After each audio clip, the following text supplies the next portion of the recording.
विद्यार्थी मित्रांनो, आपण मागच्या व्हिडिओमध्ये कॉस्ट शीटचा फॉर्मॅट समजून घेतला होता। आता आपण पहिला क्वेश्चन सॉल्व करणार आहोत।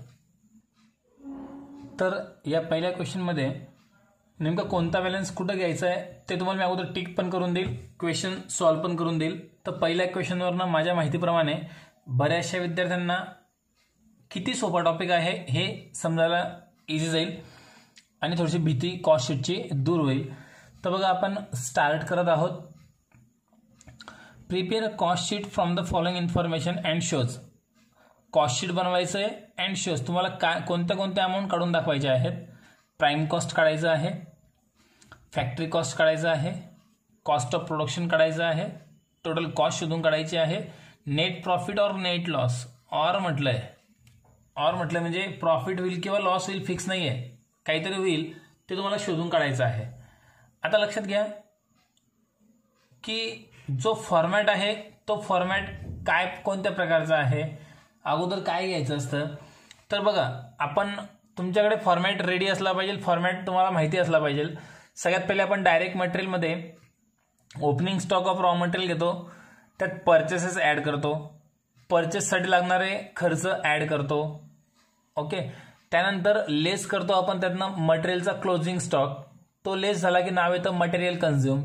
मटेरियल कन्झ्युम आलं की त्यामध्ये डायरेक्ट एक्सपेन्सेस सगळे आपण ॲड करतो, ते ॲड झाल्यानंतर प्राइम कॉस्ट नाव येतं, मग फॅक्टरीचे खर्च ॲड करतो, मग ऑफिसचे खर्च ॲड करतो आणि मग सेलिंगचे खर्च ॲड करतो। इतका सिंपल फॉर्मॅट आहे।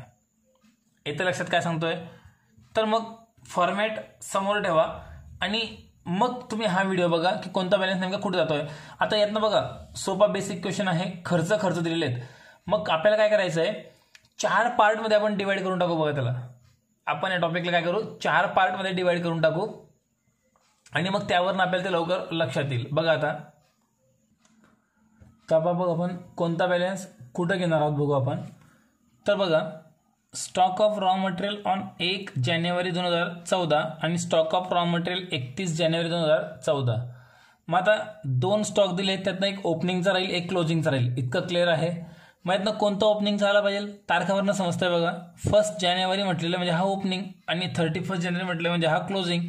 तर जो ओपनिंगचा आहे तो एकदम स्टार्टिंगला घेणार आणि क्लोजिंग त्यातनं काय होऊन जाईल, लेस। म्हणजे बघा, हा आपण स्टार्टिंगला घेणार आणि हा त्यामधून काय होऊन जाईल, लेस। पण डायरेक्ट त्यामधून लेस न करता आपल्याला त्यामध्ये परचेस ॲड करून एक्सपेन्सेस ॲड करून मग लेस करायचं आहे। त्यानंतर परचेसेस काय करतो आपण, सुरुवातीला ओपनिंग स्टॉकमध्ये ॲड करून टाकतो। याला आपण डायरेक्ट मटेरियल नाव देऊ, डायरेक्ट मटेरियल। हेडिंग नाही पण टाकली चालेल, डायरेक्ट मटेरियल। पण आपण तिथे डायरेक्ट मटेरियल म्हटलं म्हणजे डायरेक्ट पहिला पार्ट, हे लक्षात ठेवा। डायरेक्ट मटेरियल म्हणजे पहिला पार्ट। त्यानंतर हे जे आहे क्लोजिंग स्टॉक, हे डायरेक्ट मटेरियलमधूनच काय होऊन जाईल, लेस होऊन जाईल। कॅरिएज इनवर्ड हा परचेसचा खर्च आहे की नाही, मग हा परचेसमध्ये काय झाला पाहिजे, ॲड। म्हणजे याला परचेसमध्ये आपण त्याला ॲड करून टाकू। कॅरिएज आउटवर्ड, आता कॅरिएज इनवर्ड आणि कॅरिएज आउटवर्ड मधला फरक समजून घ्या। कॅरिएज इनवर्ड म्हणजे माल खरेदी करताना लागलेलं गाडीचं भाडं आणि कॅरिएज आउटवर्ड म्हणजे माल विक्री करताना लागलेलं गाडीचं भाडं। मग आता माल जर विक्री करतोय आपण तर कॅरेज आउटवर्ड म्हणणार, मग तो कुठे आला पाहिजे, सेलिंगमध्ये। आणि इनवर्ड परचेससाठी लागलेला खर्च तो कुठे आला पाहिजे, परचेसमध्ये। संपला विषय, इतकं सिंपल आहे।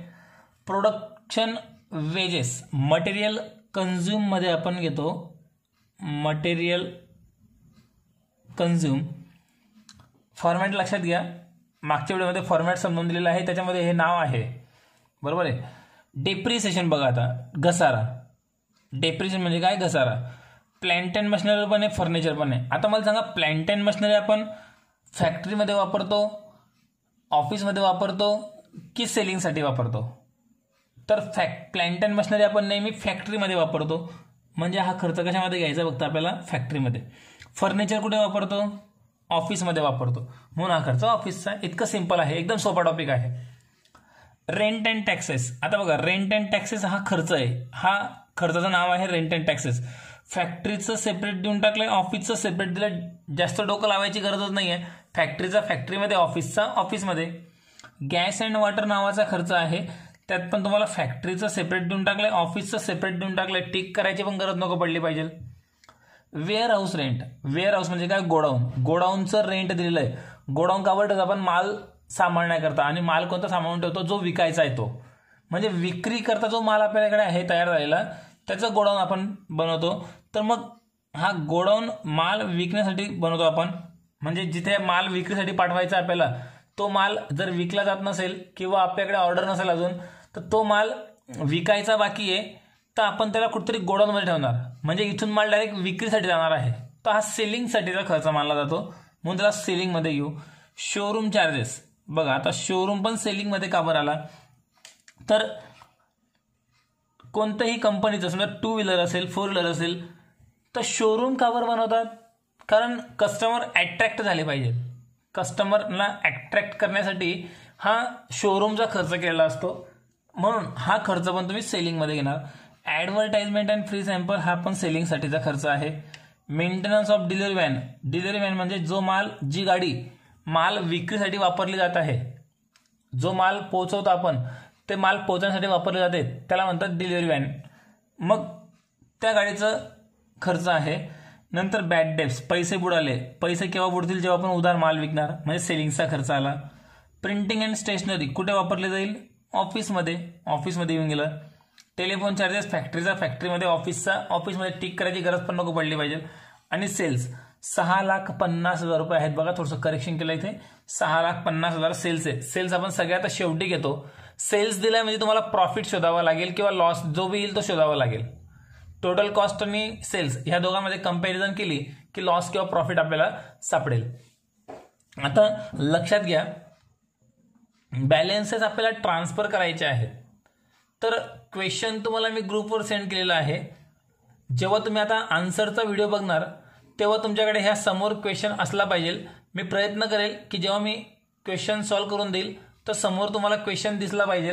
पण नाही पण क्वेश्चन दिसला तर हा क्वेश्चन पहिला तुम्ही तुमच्या नोटबुकमध्ये लिहायचा आहे आणि त्याच्यापुढे मग तुम्ही नंतर आन्सर लिहून घेणार. पण जेव्हा मी आन्सर सॉल्व्ह करण्याचा व्हिडिओ बनवतो आहे तेव्हा तुमच्याकडे समोर क्वेश्चन असला पाहिजे आणि मग तुम्ही अगोदर व्हिडिओ बघून घ्या, नंतर आन्सर तुमच्या नोटबुकमध्ये लिहायचं आहे. ओके, तर आपण आता आन्सरला सुरुवात करू.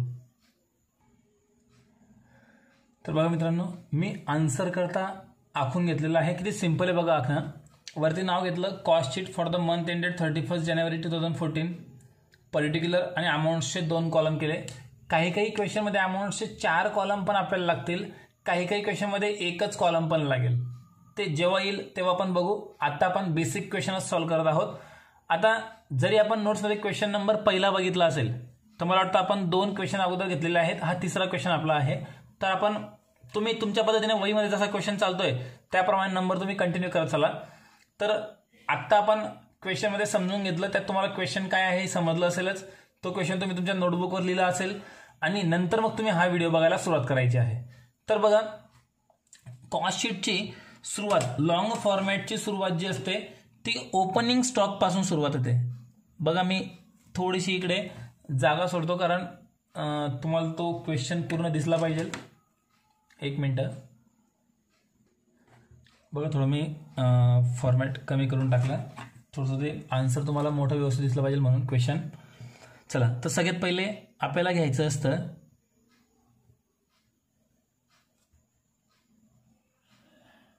Opening stock of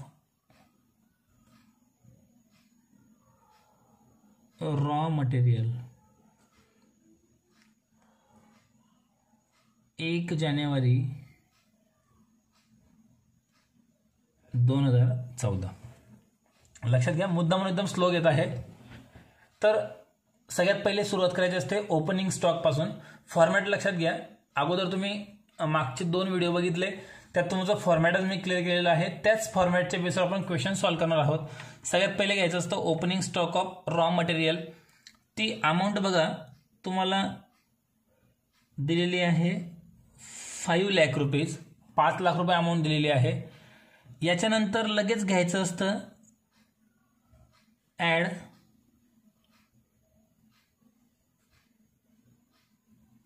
purchase of raw material, purchase of raw material, वरती खाली अमाऊंट राहू शकतात. प्राईम कॉस्टपर्यंत फॉर्मॅट फिक्स करून घ्यायचं आहे.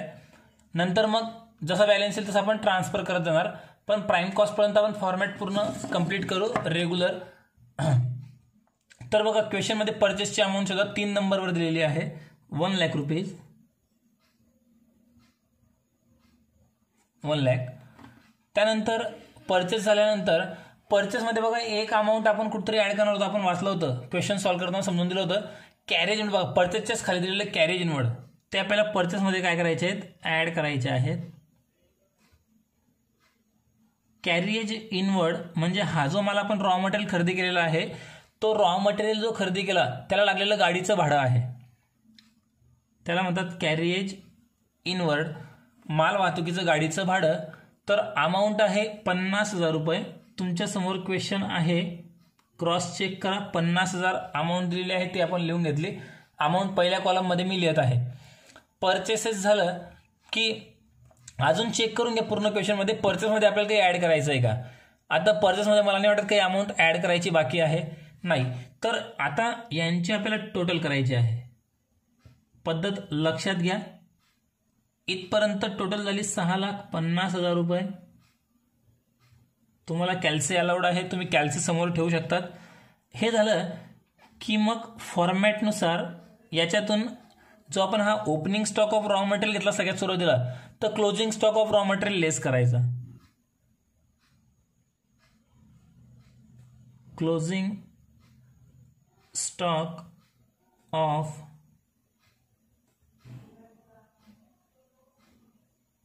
रॉ मटेरियल, आणि हा केव्हाचा असणार आहे, 31 जानेवारी 2014.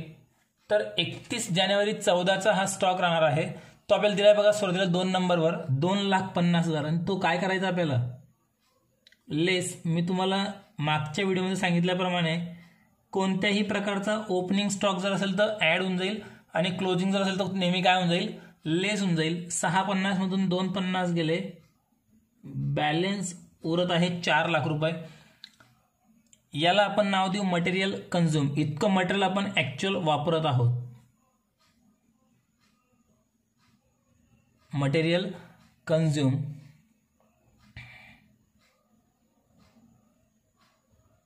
मटेरियल कन्झ्युम ही अमाऊंट आपल्याला सापडल्यानंतर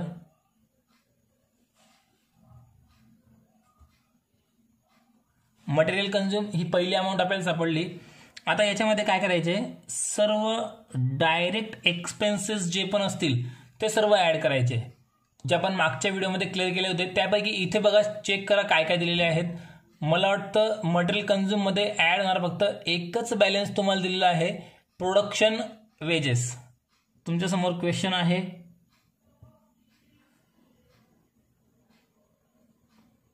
प्रोडक्शन वेजेस, आणि त्या प्रोडक्शन वेजेसची अमाऊंट आहे 27,500 रुपये.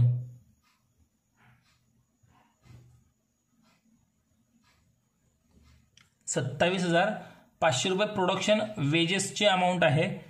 आणि कधी पण लक्षात ठेवा, जे पण खर्च येतील ते नेहमी इथे ॲड होत जातील, आणि इन्कम आला की लेस होत जाईल. इन्कम फक्त मेन 3च, कोणत्याही प्रकारचे क्लोजिंग स्टॉक, आणि त्यानंतर एक सेल ऑफ स्क्रॅप, जे आपण फॉर्मॅटला बघितलं. तर प्रोडक्शन वेजेस एकच दिलाय मटेरियल कन्झ्युममध्ये, ॲड करून घेऊ आपण 4,27,500. आणि याच्यानंतर आता याला नाव येऊन जाईल प्राईम कॉस्ट.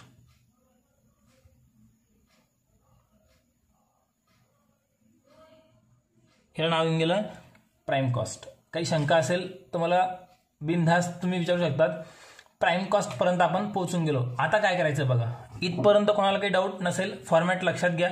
मी आता थोडंसं नोटबुक वरती करतो. इथपर्यंत कोणाला काही डाऊट असेल तर तुम्ही केव्हाही विचारा, चेक करून घ्या. इथपर्यंत आपलं संपलेलं आहे. आता बघा पुढे काय करणार आहे मी. प्राईम कॉस्टपर्यंत आपण पोहोचून गेलो. आता काय काय बाकी राहिलं आहे आपलं, प्राईम कॉस्टपर्यंत पोहोचल्यानंतर म्हणजे आपण एक टप्पा पूर्ण करून घेतला. आता पुढे 3 टप्पे आहेत. एक फॅक्टरीचे खर्च, एक ऑफिसचे खर्च, आणि तिसरा आहे सेलिंगचे खर्च. मग आता आपल्याला हे सर्व खर्च इथे नोंद करायचे आहेत. मग आता नोंद कसे करणार, तर बघा तुम्हाला आपण जो क्वेश्चन समजून घेतला त्यात तुम्हाला कोणता खर्च कुठे येणार आहे आपण क्लिअर केलेला आहे. जे पहिल्या हेडमध्ये येणार होते डायरेक्ट मटेरियलमध्ये सगळे आपण लिहून टाकले. आता 3च बाकी राहिले, फॅक्टरीचे, ऑफिसचे आणि सेलिंगचे खर्च. मग काय करू आपण आता, इथे बघा मी इथे हेड टाकून ठेवतो,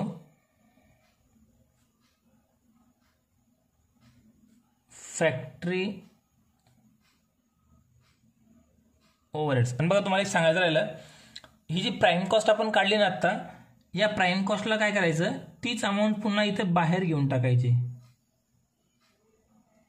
4,27,500 आणि या मधल्या कॉलममध्ये क्लोज करून टाकायचं आणि ती अमाऊंट कुठे घेऊन टाकायची, बाहेर.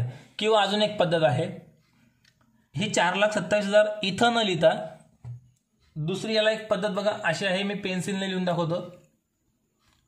दुसरी एक पद्धत अशी आहे, हे 4,27,000 इथं न लिहिता ते 4,27,500 जी अमाऊंट आहे ती इथं लिहायची आणि याच्या खाली अंडरलाईन करायची. बघा एकतर इथं लिहा, एकतर इथं लिहा, कुठेही लिहा, पण त्याच्या खाली अंडरलाईन करून घ्या. ह्या 4,27,500 खाली अंडरलाईन नाही आहे, वरती जे लिहिले, म्हणजे बघा मी जे पेन्सिल लिहिलेत, एकतर तुम्ही हे लिहा किंवा मग हे लिहा, दोघी लिहू नका, एकच कोणते पण लिहा. फॅक्टरी ओव्हरहेड्स याच्यामध्ये जे जे खर्च येतील ते आपण इथे लिहून टाकणार आहेत. नंतर काय करायचं आहे, आत्ता नाही लिहायचे ते आपल्याला, ते आपण नंतर लिहू, जागा सोडून देऊ. फॅक्टरी नंतर कोणते खर्च आपण ऍड करतो, ऑफिसचे खर्च. मग फॅक्टरीमध्ये येणारे खर्च किती किती आहेत आपण अंदाज घेऊन घ्यायचा. आपण टिक केलेलं आहे, जवळपास माझ्या माहितीप्रमाणे 4-5 बॅलन्सेस इथं येण्यासारखे आहेत. मग 4-5 बॅलन्ससाठी जागा जेवढी लागेल तेवढी तुम्ही अंदाज सोडून द्या. वही आपलीच आहे, जास्त पण सुटली तर काही फरक पडणार नाही, बरोबर आहे की नाही. पेपरमध्ये बिलकुल मन मोकळं सॉल्व्ह करायचं आहे. तर आता फॅक्टरीमध्ये येणारे जे जे खर्च आहेत ते सगळे आपल्याला इथं फॅक्टरीमध्ये लिहायचे आहेत आणि मग त्याच्यामध्ये काय ॲड होऊन जाईल, ऑफिसचे खर्च. मग बघा मी इथे नाव टाकून देतो लगेच, add office and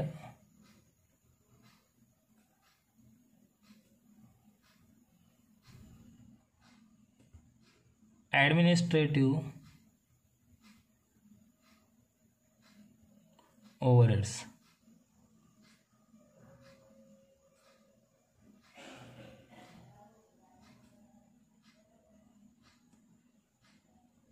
office and administrative overheads इथे नाव टाकून ठेवलं.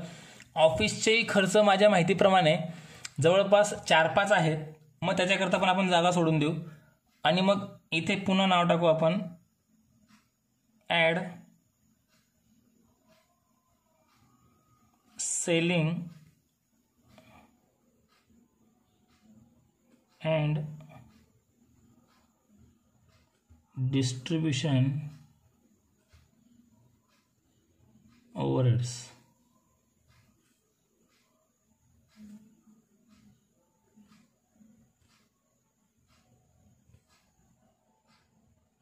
Selling and distribution overheads. बघा तुम्हाला फॉर्मॅट अजून सोपं वाटतंय बघा, आता खरोखर सांगा सोपं वाटतंय की नाही.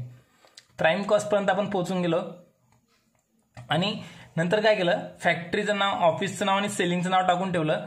आता फक्त काय करायचं आहे, सुरुवातीपासून क्वेश्चन वाचत वाचत यायचं आहे. जे लिहिले गेले ते सोडून द्या, जे फॅक्टरीमध्ये येतील ते फॅक्टरीमध्ये लिहा, ऑफिसचे ऑफिसमध्ये लिहा, सेलिंगचे सेलिंगमध्ये लिहा आणि नंतर फक्त बेरीज करा आणि क्वेश्चन संपला. मग आता आपण स्टार्टिंग पासून वाचत येऊ. ओपनिंग स्टॉक, क्लोजिंग स्टॉक झाला, परचेस झालं, कॅरिएज इनवर्ड झालं. कॅरिएज आउटवर्ड आहे बघा, कॅरिएज आउटवर्डची अमाऊंट आहे 40,000 रुपये. सेलिंगमध्ये येईल, सेलिंगमध्ये इथं लिहू आपण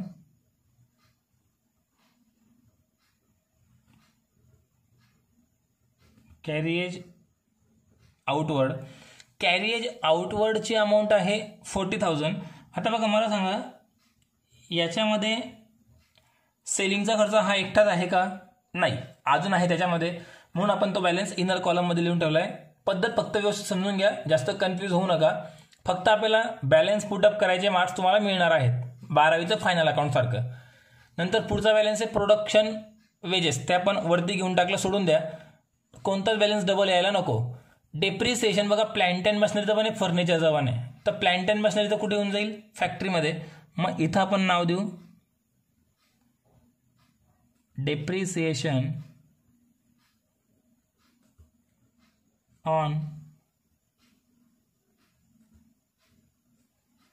प्लांट अँड मशिनरी.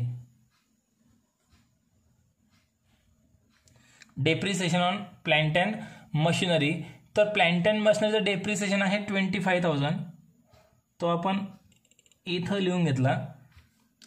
त्यानंतर फर्निचरचं डेप्रिसिएशन आहे 10,000. फर्निचरचं डेप्रिसिएशन येऊन जाईल ऑफिसमध्ये, कारण फर्निचर ऑफिसमध्ये वापरतात.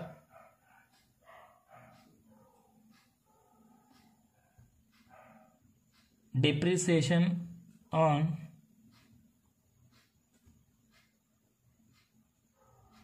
फर्निचर 10,000. यानंतर रेंट अँड टॅक्सेस आहे. फॅक्टरीचं फॅक्टरीमध्ये घ्या, ऑफिसचं ऑफिसमध्ये घ्या. फॅक्टरीचं रेंट अँड टॅक्सेस आहे 8,500. मग इथं फॅक्टरीमध्ये यायचं, तेच नाव द्यायचं clear, rent and taxes. Rent and taxes. Rent and टॅक्सेसची अमाऊंट बघा समोर दिसते तुमच्या 8,500. ती फक्त इथं आपण लिहून घेतली. आणि ऑफिसचं रेंट टॅक्सेस 5,000 आहे. ऑफिसमध्ये आलो, रेंट अँड टॅक्सेस 5,000. समजतंय? बघा फक्त बॅलन्सेस ट्रान्सफर करण्याचे मार्ग आहेत. गॅस अँड वॉटर फॅक्टरीचं आहे 10,000. फॅक्टरीमध्ये येऊन गेलो.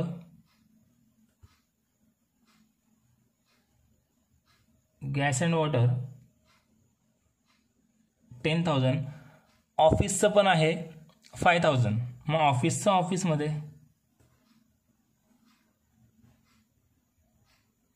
गॅस अँड वॉटर ऑफिसचं आहे 5,000 रुपये.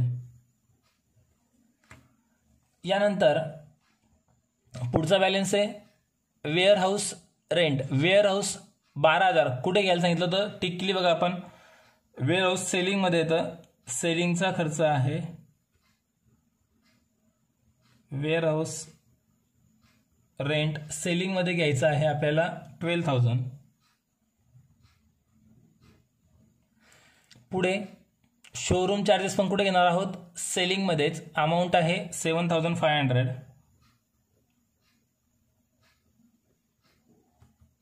Showroom charges 7,500.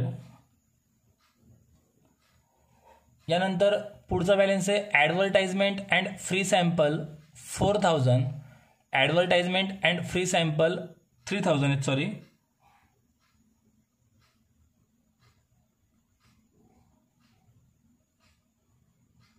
Advertisement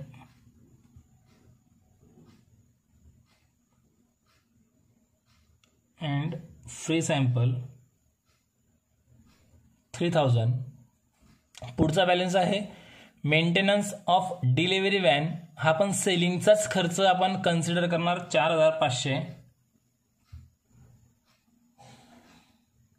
maintenance of delivery van 4,500. यानंतर बॅड डेप्ट्स आहे. माझ्या माहितीप्रमाणे किती 7,000 दिसत आहेत. तो पण खर्च सेलिंगचा आहे. बॅड डेप्ट्स अमाऊंट आहे बॅड डेप्ट्सची 7,000. यानंतर प्रिंटिंग अँड स्टेशनरी ऑफिसमध्ये लागणारा खर्च आहे 3,500. ऑफिसमध्ये घेऊ.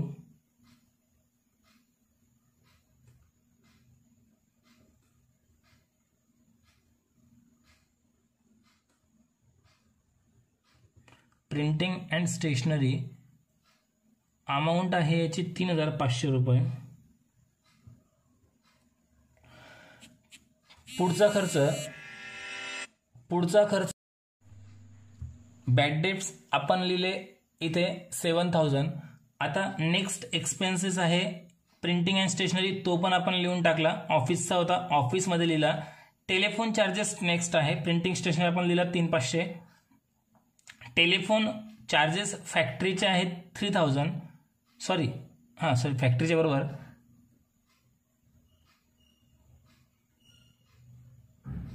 टेलिफोन चार्जेस फॅक्टरीचे आहेत 3000 रुपीज आणि पुन्हा टेलिफोन चार्जेस ऑफिसचे आहेत 6500.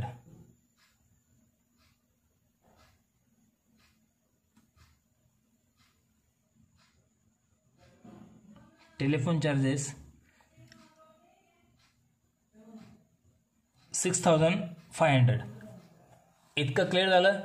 आता शेवटी फक्त आपल्याला दिलेलं आहे सेल्सची अमाऊंट. ओके, सेल्सची अमाऊंट आपण सगळ्यात शेवटी लिहित असतो. इथे टोटल कॉस्ट आल्यानंतर मग सेल्स आपल्याला काढता येईल.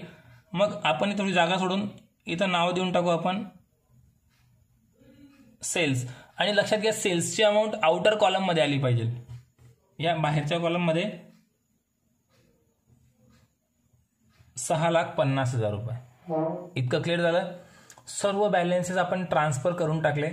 आता बघा पद्धत काय आहे, एकदम सोपं आहे. कॅल्क्युलेटर पण अलाउड आहे. तुम्हाला काय करायचं आहे, आता बघा 3 वेळा आपण बनवले, फॅक्टरी, ऑफिस आणि सेलिंग. प्राइम कॉस्ट पर्यंत आपण क्लिअर झालेलं आहे.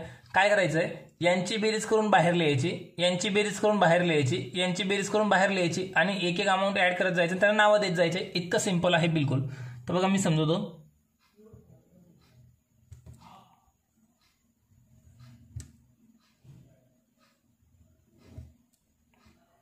लक्ष द्या, यांची टोटल करणार इथे बाहेर. तुम्हाला कॅल्सी अलाउड आहे, तुम्ही बिनधास्त कॅल्सी यूज करू शकतात. माझ्याकडे कॅल्सी नाही आहे, मी गरीब माणूस आहे.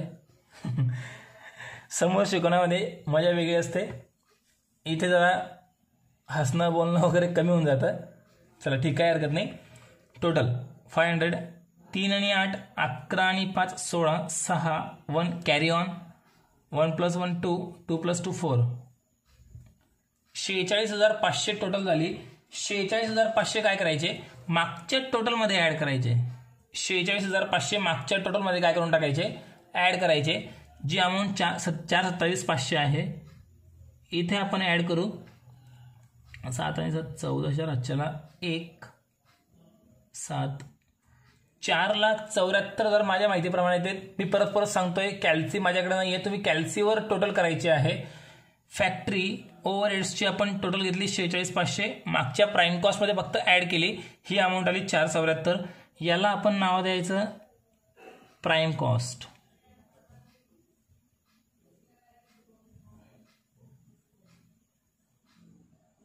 जे आपल्याला इथे 1 नंबरवर विचारलं होतं प्राइम कॉस्ट. त्याचे नंबर वगैरे देऊ नका, असा बॉक्स नाही पण केला चालतो, पण नाव तुम्ही मात्र त्याला दिले पाहिजे. प्राइम कॉस्ट सापडून गेलं. आता ऑफिसचे खर्च बाहेर घेऊन टाका. ऑफिसच्या खर्चाची टोटल 10 आणि 5 15 आणि 5 20 आणि 20 आणि 3 23 आणि 6 29 आणि 31, 30,000 टोटल माझ्या माहितीप्रमाणे आहे. तुम्ही पण चेक करा. 30,000. आणि काय करायचे, हे 30,000 रुपये आता प्राइम कॉस्ट मध्ये ऍड करायचे. इथे टोटल करून टाकले ना आपण, याचा संबंध संपला. याच्यामध्ये हे ऍड करायचे. 4,74,000 + 30,000 5,04,000, 5,04,000 रुपये ऍड करायचे. बरोबर आहे. 5,04,000 आपण नाव देऊ cost of production.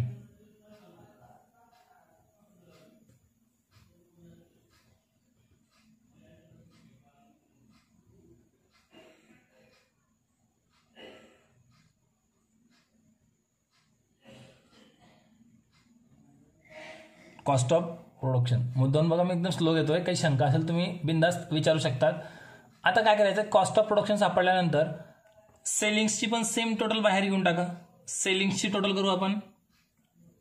2 0 common, 5 + 5 10, 1 carry on, 1 + 7 8 12 15 22 24 4 7, total झाली 74,000. आता काय करायचं, फक्त मागच्या टोटलमध्ये पुन्हा ऍड करायचे. इथे होऊन जाईल टोटल 5,78,000 रुपये. आता बघा ही जी 5,78,000 आली, याला आपण नाव द्यायचं टोटल कॉस्ट. म्हणजे आपण जी वस्तू बनवली ना, ती वस्तू बनवायला खर्च लागलेला आहे टोटल 5,78,000 रुपये. आणि ती वस्तू आपण कितीमध्ये विकत आहोत? 6 लाखमध्ये, सॉरी 6,50,000 ती वस्तू आपण विकतोय 6,50,000 तर आता बघा 5,78,000ची वस्तू आपण 6,50,000 जर विकणार तर जास्त किमतीमध्ये आपण विकतोय तर तेवढा आपला प्रॉफिट होऊन जाईल. एकदम सिंपल लॉजिक आहे, बरोबर आहे की नाही? तर मग इथे आपल्याला प्रॉफिट होणार आहे, इथे आपल्याला होणार आहे प्रॉफिट. कसा करणार? 650 मधून 78 लेस करायचे. माझ्या माहितीप्रमाणे 72,000 तुमचा प्रॉफिट आला पाहिजे. कसा आला प्रॉफिट समजला? 650 मधून 578 काय केलं आपण? लेस. बघा तुमच्या माहिती करता मी इथे लिहून देतो, sales minus total cost, sales minus total cost. आणि फायनली तुमचा पूर्ण क्वेश्चन संपला आणि आन्सर तुमच्या समोर आहे. तुम्हाला मी आन्सर थोडंसं इथे स्क्रीनवर मावत नाही आहे, व्यवस्थित समजून सांगतो. तुम्हाला स्टार्टिंगपासून एंडिंगपर्यंत एक वेळेस लिहिण्यासाठी मी थोडंसं इथे पॉज करून ठेवायला तुम्हाला जागा देतो. हे बघा इथून एवढं पॉज करा, इथपर्यंत अगोदर लिहून घ्या, नंतर इथून इथपर्यंत लिहून घ्या. सिंपल आयडिया आहे. ओके. आणि फायनली आपला हा क्वेश्चन संपला. काही शंका असेल तर केव्हाही फोन करून तुम्ही विचारा.